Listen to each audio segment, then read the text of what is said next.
నల్లగొండ ఖిలా మీద మొన్ననే నల్లగొండ శాసనసభ నియోజకవర్గంలో మీరు గులాబీ జెండా ఎగరవేయడం జరిగింది.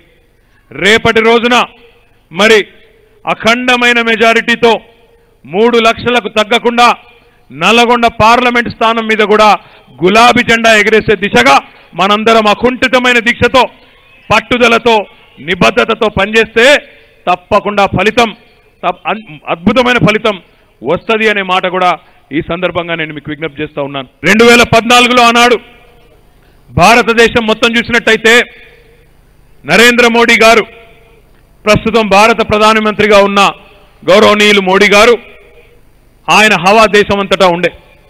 గుజరాత్లో 3 సార్లు ముఖ్యమంత్రిగా పనిచేసి గుజరాత్లో చాలా బాగా చేసినాడంట, దేశమంతా కూడా బాగా చేస్తాడనే ఒక ఆలోచనతో దేశవ్యాప్తంగా దేశ ప్రజలందరూ ఏకపక్షమైన మెజారిటీనిచ్చి భారత పార్లమెంటులో 272 స్థానాలు సింపుల్ మెజారిటీ అయితే 272 ఎవరికి వస్తే వారు ప్రధానమంత్రి పదవిని కైవసం చేసుకునే అవకాశం, ప్రభుత్వాన్ని నడిపే అవకాశం ఉంటే మోడీ గారి పార్టీకి 283 స్థానాలు ఇచ్చి బాగా పనిచేయమని చెప్పి ఆనాడు ప్రజలు ఆశీర్వదించడం జరిగింది. వెనక్కి తిరిగి చూసుకుంటే భారతీయ జనతా పార్టీ ఆధ్వర్యంలోని సారథ్యంలోని ఎన్డీఏ ప్రభుత్వం దేశానికి చేసింది ఏమన్నా ఉన్నదా అంటే శుష్క ప్రియాలు శూన్య హస్తాలు అన్న చందాన మాటలు నినాదాలకే పరిమితం అయిపోయి పనిలో మాత్రం దేశానికి పెద్దగా పురోగతి ఎక్కడా కూడా కనబడలేదనే మాట దేశ ప్రజలు కూడా గ్రహిస్తున్నారనే విషయాన్ని నేను మీకు విజ్ఞప్తి చేస్తా ఉన్నా. నేను అడుగుతా ఉన్నా, ఈ దేశానికి అంత కర్మ ఏం పట్టింది? అయితే నరేంద్ర మోడీనో లేకపోతే రాహుల్ గాంధీనో ఇద్దరిలో మాత్రమే ఎంచుకోవాల్సిన కర్మ ఈ దేశ ప్రజలకు ఏమున్నదని నేను అడుగుతా ఉన్నా.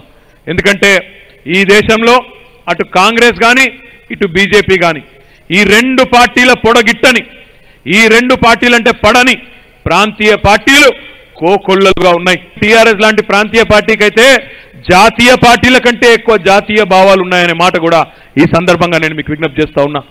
పుల్వామాలో కాశ్మీర్లో ఒక ఉగ్రవాదుల దాడి జరిగితే 40 మంది సైనికులు చనిపోతే మన ముఖ్యమంత్రి గారు స్పందించినంత గొప్పగా ఈ దేశంలో ఏ ముఖ్యమంత్రి అయినా స్పందించినాడో ఒక్కసారి మీరు ఆలోచించాలని చెప్పి నేను కోరుతా ఉన్నా.